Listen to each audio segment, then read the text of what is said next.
Good morning, everyone. It is May the 3rd. It is day 58 of self-isolation. And May the 3rd would be the very last day of my life before I become officially elderly. And I've mentioned this before, but I did go and Google the definition of elderly, and I would just like to briefly share it with you. It says, conventionally, elderly has been defined as a chronological age of 65 years old or older, while those from 65 through 71 years old are referred to as early elderly. That's me, I'm early elderly, that's the good news. And those over 75 years old as late elderly. All right, and here's a caveat.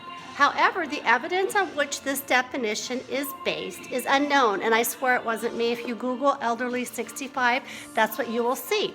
So anyhow, I did dress for the occasion, the last day of my youth, and as you can see, I'm in all black, and it is a bit edgy and short, okay? A little bit edgy and short with the jacket and the edgy bracelet and the edgy shoes.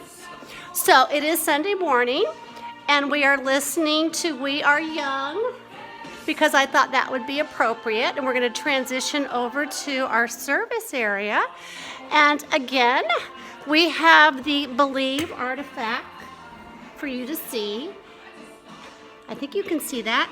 And right next to it is the state of affairs with my TP. As you can see, we are down to a low supply despite the fact that we live in the capital TP of the United States.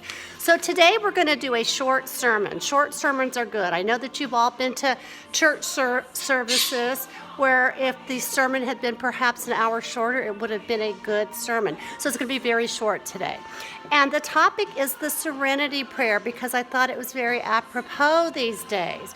So the Serenity Prayer is a prayer that was actually written by American theologian Reinhold Niebuhr, and he lived between 1892 and 1971. And just to quote the prayer, it goes like this: God grant me the serenity to accept the things I cannot change, courage to change the things I can, and the wisdom to know the difference. And I have applied the prayer many times in my life. As you know, I work for the military, and I would go to staff meetings, and I would have that serenity prayer in the front of my binder for when things got rocky. And so the word got out, and all of the managers also had the serenity prayer in their binders, and when things got a little rough in staff meetings, we would just look down at the prayer. So anyhow, that Serenity Prayer is a very good one, especially during these trying times when our officials are trying to sell the fact that it's safe to go out. But we are all very smart. We know there are things that we cannot change, but we can stay safe. And just a word in closing, that Serenity Prayer was also adopted by Alcoholics Anonymous, because the Alcoholics Anonymous groups realized that that would be a good prayer to start their meetings with. So in closing, I would just like to share that that is in fact the story behind the Serenity Prayer, and I hope that you all have a very happy Sunday, and I am going to be celebrating the last day of my youth today. Love you guys. Bye.